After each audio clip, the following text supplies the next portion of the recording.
Sénéwood, le magazine des actualités du cinéma d'ici et d'ailleurs sur ITV. Bienvenue à toutes et à tous. Au sommaire de ce premier numéro de l'année 2021, la résidence itinérante pour l'écriture de cinéma a clôturé cette semaine, la semaine dernière. Oui, l'atelier s'est tenu pendant une semaine à la Maison de la Culture d'Outasek, organisé avec l'appui du FOPICA. Cet atelier s'inscrit dans le cadre du développement du cinéma documentaire. À suivre tout à l'heure les précisions. Le métier du jour, c'est celui de réalisateur. Et Sénéwood s'intéresse à un jeune talent du 7e art. Il s'agit de Matar Badiane. Il fait partie de ceux qui font bouger les choses dans ce secteur. En 2012, il a lancé son premier film, Les Mémoires, un film à succès qui continue de séduire les cinéphiles. Il ne vit depuis lors que pour le 7e art. Il nous parlera de sa passion, de ses aspirations, mais aussi de ses réalisations dans le cinéma. Et les coulisses de ce Sénéwood nous mèneront à Mbao, au cœur de la banlieue dakaroise, à la découverte de Sangomar Original, une boîte de production cinématographique qui fait un travail remarquable dans la production cinématographique. Ce centre est mis en place par le jeune Pape Abdoulaye Seck, jeune réalisateur et jeune talent dans ce secteur du 7e art, diplômé en master en écriture cinématographique à l'université Gaston Berger de Saint-Louis. Sangomar Original, c'est une boîte de conception et de production audiovisuelle 100% made in Sénégal. À suivre tout à l'heure.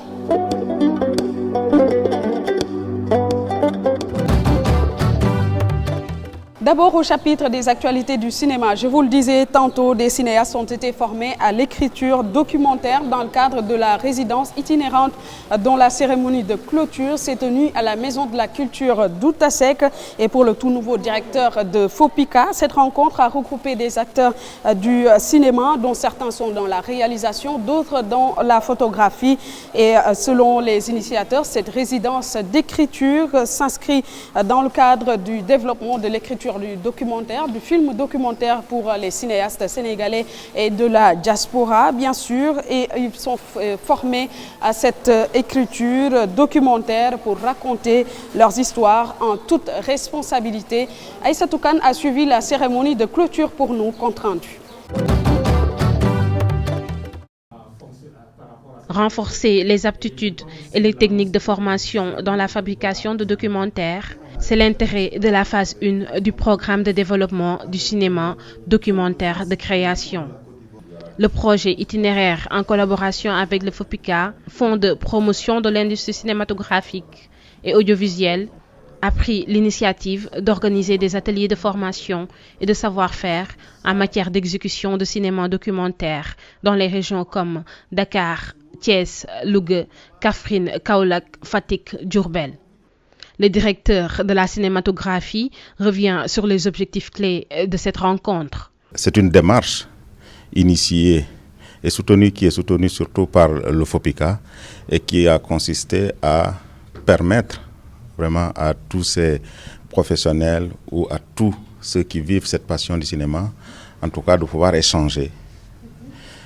Échanger dans l'objectif de mieux s'outiller, de partager en tout cas les expériences, de se rassurer dans les choix, de se rassurer surtout dans les options et pour arriver au bout à un partage large d'expériences au bénéfice du développement du film documentaire, parce que c'est ce qui les réunit aujourd'hui.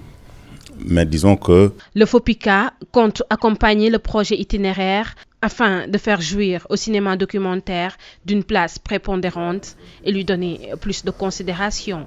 Le projet s'appelle Itinéraire documentaire. Il est initié par les films de l'atelier en collaboration avec le FOPICA qui a accompagné cette initiative. Et l'idée, c'est de renforcer davantage les aptitudes et les savoir-faire en matière de films documentaires de création, aussi bien pour Dakar que pour les autres régions du Sénégal. Donc, parallèlement à cela, il y a d'autres projets qui ont été financés, qui sont spécialisés sur d'autres genres. Mais l'idée, c'est vraiment de tout faire pour que le documentaire ne soit pas le parent pauvre de cette nouvelle stratégie de développement du cinéma sénégalais. Une première rencontre qui permet aux participants d'acquérir des outils en attendant de recevoir un financement à la fin du projet. On s'attend parce que c'est tout un processus, quoi. C'est-à-dire on a commencé, c'est comme tous les projets, même en fiction c'est comme ça. On commence déjà par ficeler un projet, c'est le producteur qui va chercher les financements. Donc si mon projet est abouti et qu'on sélectionne et que je fasse une résidence et que je fasse une rencontre avec un producteur qui s'intéresse et qui c'est possible qu'il finance. La première phase tend la perche à la communauté afin d'entrer en contact direct avec les jeunes talents. Cap sur Thiès pour la deuxième phase.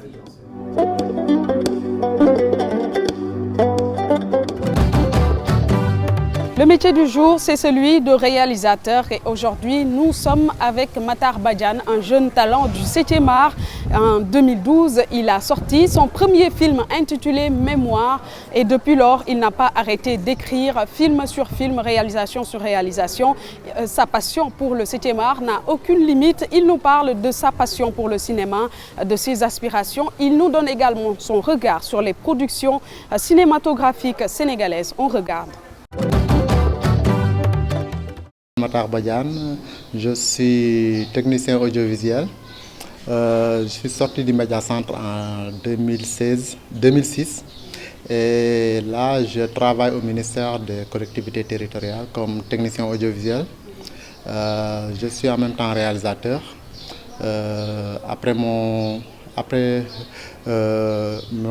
cursus universitaire à l'université où j'ai fait une maîtrise en anglais, j'ai eu à travailler dans pas mal de chaînes de télévision, comme monteur, des fois comme caméraman. Et là, je fais mes films. Je suis à mon 4e film. Le cinéma, c'est de l'art. Et moi, depuis tout petit, j'aimais l'art. Et des fois, je regardais des films et je me disais des fois, mais pourquoi, comment on fait les films? C'était un énigme quoi, qui me traumatisé des fois. Je me disais, mais un jour, je vais essayer de faire un film. Donc, lorsque j'ai vu la possibilité d'aller au Médiacentre, je me suis inscrit et là, j'ai été sélectionné parmi tant d'autres. On était 12 parmi 200 étudiants. Et là, on nous avait dit que vous allez faire un film en fin de promotion. C'est ce qui m'a vraiment poussé à m'intéresser davantage dans le 7e art parce que j'avais un cursus universitaire très brillant, je dirais, mais j'ai tout laissé pour le cinéma, quoi. Après le Médiacentre, je me suis vraiment laissé aller vers le cinéma où j'étais au début monteur et après j'écrivais des films, j'ai réalisé de petits films, de documentaires et au fur et à mesure, j'ai eu à faire pas mal de très grands films qui ont été diffusés dans pas mal de chaînes de télévision européennes. Le Mémoire, c'est un film qui parle de 2 étudiants qui sont en année de maîtrise et à un moment donné, ils travaillent sur un même thème pratiquement.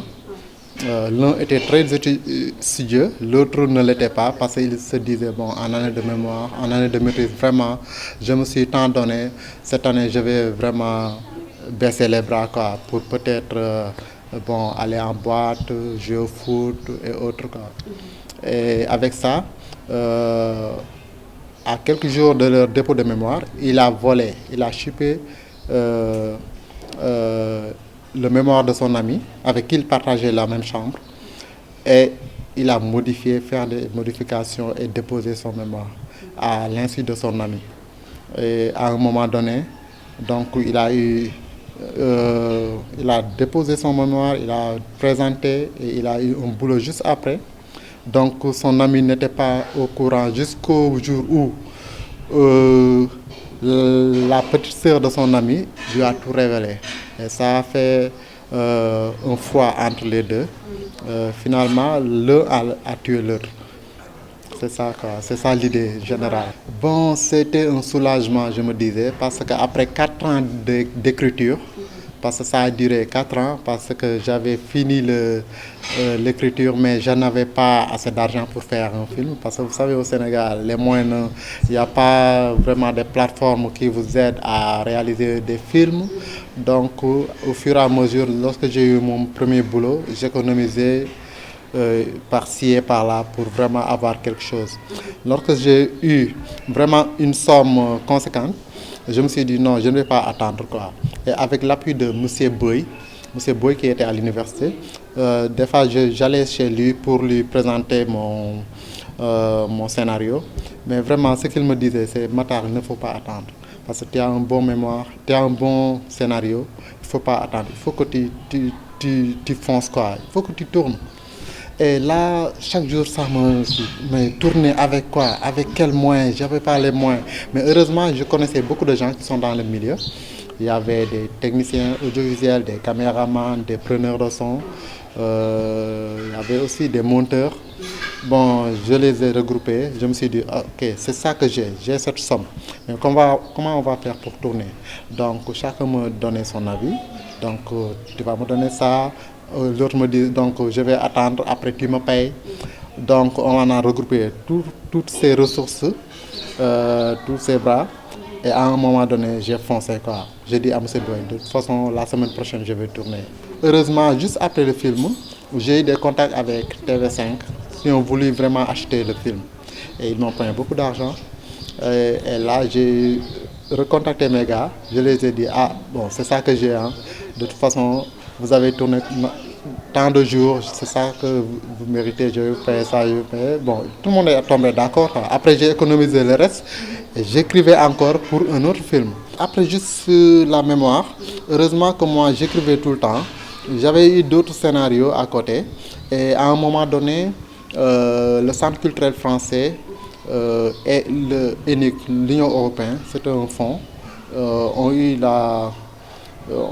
j'ai eu la possibilité de bénéficier d'une de leurs formations, d'ateliers de formation, c'est-à-dire ils ont fait venir vraiment beaucoup de grands réalisateurs comme Mama Keïta du Mali, de la Guinée, des réalisateurs français, italiens, belges, vraiment une dizaine de scénaristes. Il y avait aussi Ramatou Laïsi, il y avait aussi des Sénégalais comme Moussa Touré, Baba Diop, il y avait aussi Ousmane Bey Williams.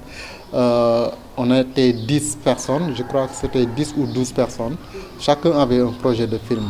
Et ils nous ont dit vraiment, vous avez des projets de film, on va vous aider à réaliser ces films.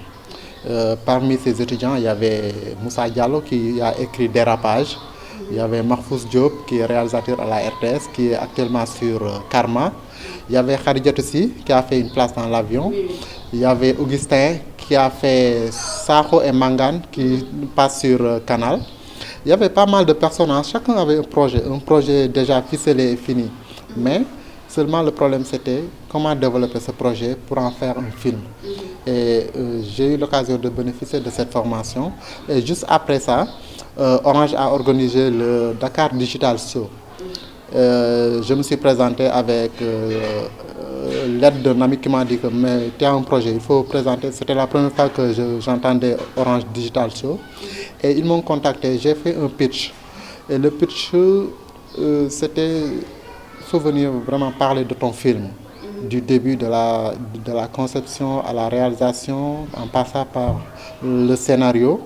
Et là, j'ai été sélectionné. C'est mon film que, dans la catégorie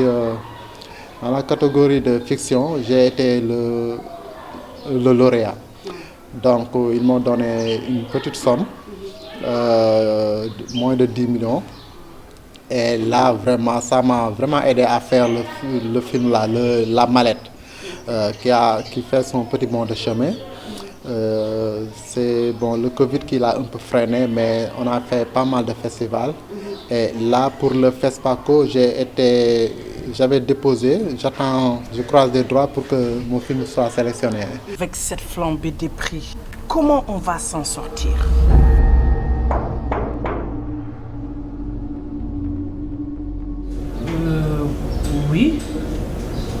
C'est ici chez la voyante. J'ai vraiment pas besoin de ça, Lamine. Non mais tu me prends pour une idiote ou quoi? Votre mari est en train de fréquenter une autre femme. Tu mets dans une bouteille. Tenez. On est encore jeune, pas besoin de se presser. Tu as bousillé ma famille et mon mariage. Sortez! Je vais t'amener en prison. Maman. Et puis l'argent, ce n'est pas tout. C'est quoi la solution? D'où vient cette mallette d'argent? Vendre quelle maison? Mais lâche! D'où vient cet argent? Ah, vous faites des deals. Et en quoi cette mallette vous concerne? Moi j'appelle la police. Je m'en fous!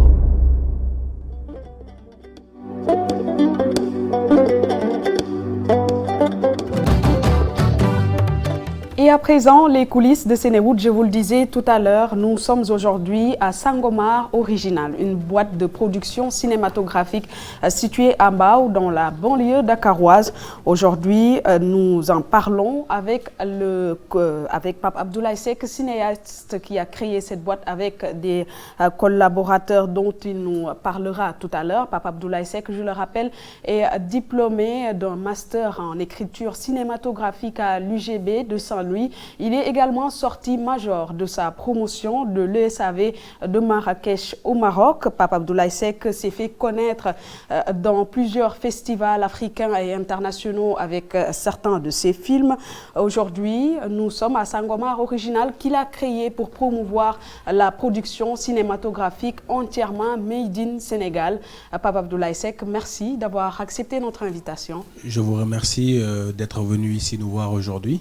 C'est un réel plaisir pour nous de enfin montrer peut-être ce qu'on a concocté depuis un certain temps. Bon, c'est vraiment genre là, on est encore dans les prémices, mais on a espoir que voilà, quand on aura tout fini, tout bouclé, les Sénégalais ils seront surpris et très contents surtout. Voilà, nous avons espoir aussi et nous vous félicitons pour cette initiative dans le secteur du 7e art. Aujourd'hui, Pape, on vous félicite d'abord pour cette belle initiative.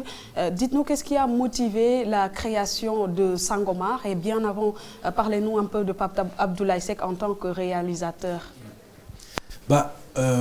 Qu'est-ce que je vais dire sur Pape Abdoulaye Seck? Pape Abdoulaye Seck, c'est un jeune qui est né et qui a grandi à Mbao, là où nous sommes, qui a passé sa vie dans un centre qui s'appelle Giseltis, qui accueille d'ailleurs nos décors de films, où j'ai vécu plein d'émulsions culturelles, plein d'émotions, de par des spectacles qui s'y tenaient et tout.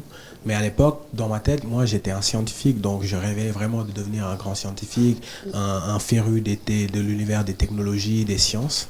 Bon, finalement, Dieu faisant les choses, voilà, j'ai bifurqué à un moment donné de ma carrière. Qu'est-ce qui a créé ce déclic vers le milieu du 7e art? À la base, avant le cinéma, c'était la musique. Parce que je ne sais pas si vous connaissez le groupe Diwanji, oui, mais certainement vous connaissez le Diwanji. Oui. Voilà, on avait créé un groupe avec deux de nos cousins, Mansour et Ousseinou. Donc c'est vraiment dans la musique que ça a commencé. Et à l'époque, c'est moi-même qui faisais les enregistrements et les mix du groupe. Et avec le temps, voilà, genre j'ai rencontré Moussa Touré d'ailleurs par le biais du directeur du centre Giseltis qui s'appelle Guirandjen. C'est grâce à lui que j'ai rencontré Moussa Touré. Lui, il voulait me présenter un producteur. Donc à l'époque, dans ma tête, je devais rencontrer un producteur musical. Finalement, c'est un cinéaste que j'ai rencontré. Il a vu des choses que j'avais fait, qu'il avait beaucoup apprécié. Il m'avait fait cette réflexion comme quoi j'avais du sang de cinéaste.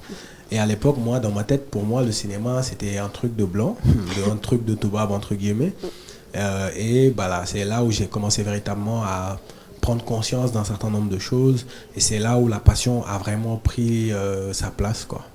Sangomar Original, d'où vient le nom de cette boîte de production audiovisuelle? Le nom, c'est juste pour rendre hommage à l'île de Sangomar. Je trouve que c'est un très beau nom et qui a une signification très profonde qui veut dire le village des ombres.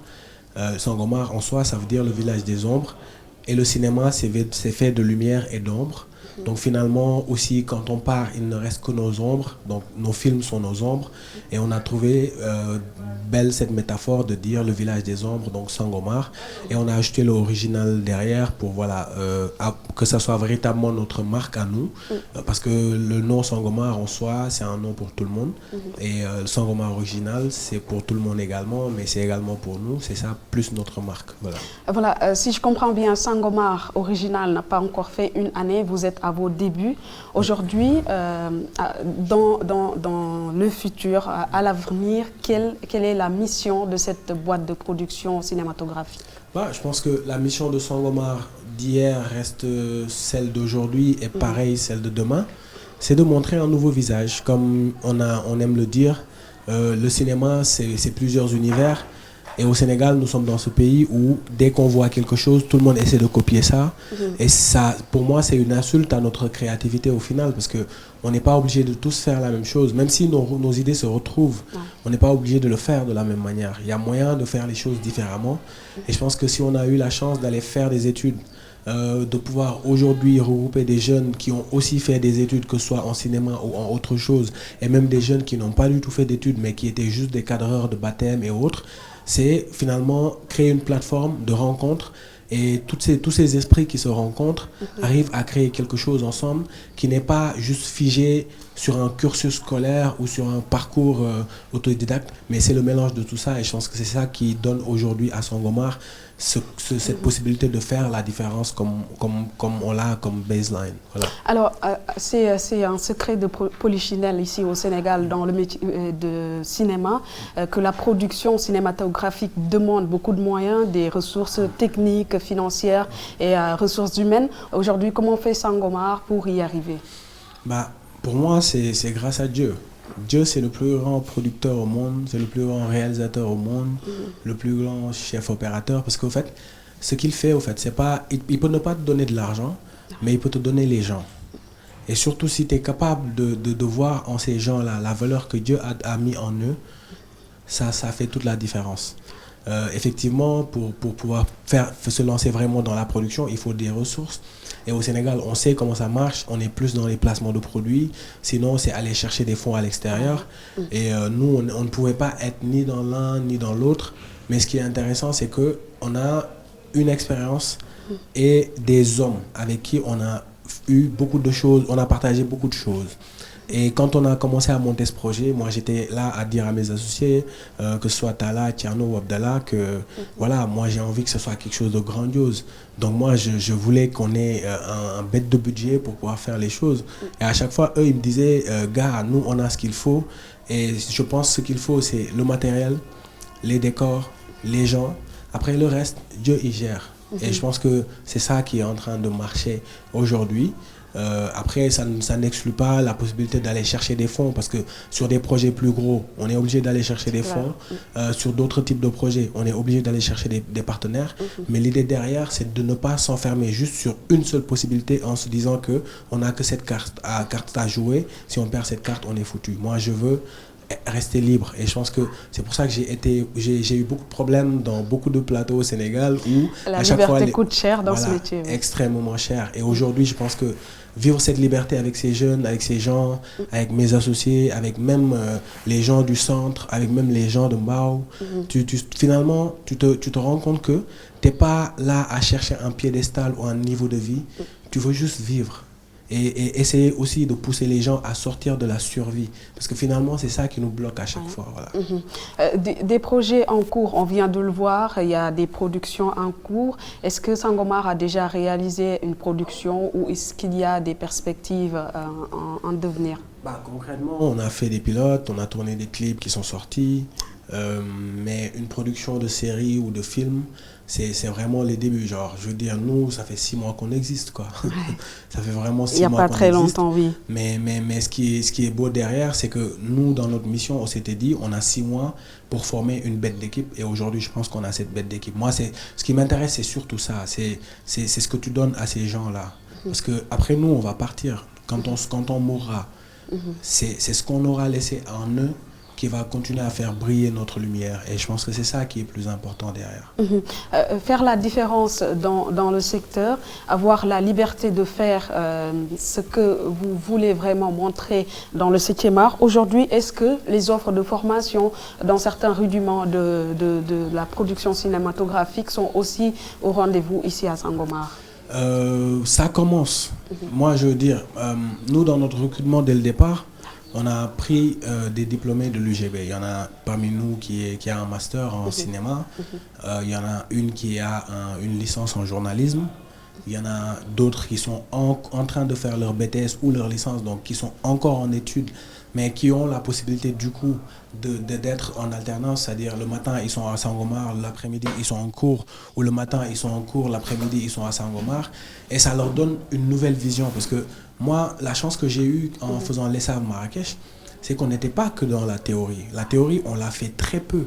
Et après, on était tout le temps en plateau, tout le temps en pratique, tout le temps à expérimenter des choses. Et je trouvais que c'était beaucoup plus intéressant le learning by doing. Et nous, on s'est dit, on va essayer de mettre en place 3 pôles. Le learning by doing, donc apprendre en faisant. L'apprentissage par pair, donc moi je sais quelque chose, mon collègue ne le sait pas, mais mon collègue sait quelque chose que je ne sais pas, on s'échange. Et le 3e niveau, c'est que chacun puisse aussi de ses propres expériences expérimenter des choses, voir qu'est-ce qui marche, pourquoi ça ne marche pas. Je pense que c'est tout ça, en fait, finalement, qui se retrouve. Et nous, ça nous met dans un contexte où on n'est pas forcément des formateurs, mais on permet aux gens qui sont avec nous de pouvoir s'améliorer pour que demain aussi, s'ils vont se présenter ailleurs en disant que je suis passé par telle boîte, les gens auront la confiance de cette marque de fabrique. Voilà, pour terminer aujourd'hui, quel est le regard de Pape Abdoulaye Seck, réalisateur jeune pousse du cinéma sénégalais, sur la relève cinématographique au Sénégal? Je suis confiant et j'exhorte juste les jeunes à plus prendre conscience de ce qu'ils sont, parce qu'ils sont vraiment des porteurs de voix. Ils sont des gens capables de partir sur une nouvelle donne, de nous faire vivre autre chose, de nous faire progresser à un autre niveau. Parce que le cinéma a quand même cette force de pouvoir inculquer à des gens un idéal. Et cet idéal, c'est à nous de le créer. Ok, je trouve que dans nos séries, on montre beaucoup les tares de la société. Et ça se comprend et c'est important, mais il faut aussi qu'on aille au-delà. Je pense que avec la série Golden, on l'avait un peu essayé quand j'étais à Marodi, quand on a essayé de poser les bases de ce que devait être cette série. On a facilement implémenté une famille sénégalaise qui exploite de l'or, alors que dans la vraie vie ça n'existe pas. Mais c'était important de faire rêver les Sénégalais de la sorte. Et pour moi, faire la différence, ce n'est que ça. C'est essayer de voir quelque chose, d'aller au-delà. Et j'exhorte vraiment les jeunes à aller vers cette liberté-là, parce que cette liberté nous affranchira à l'arrivée. Voilà, merci donc Pape Abdoulaye Seck, je le rappelle, jeune cinéaste et cofondateur de Sangomar Original, une boîte de production audiovisuelle cinématographique ici à Mbao. Donc je vous remercie Pape pour toutes ces informations et encore merci. Merci beaucoup à vous, Awa. Et voilà également qui met un terme à ce numéro de Cinéwood, votre magazine des actualités du cinéma d'ici et d'ailleurs sur ITV. Rendez-vous très bientôt pour d'autres numéros.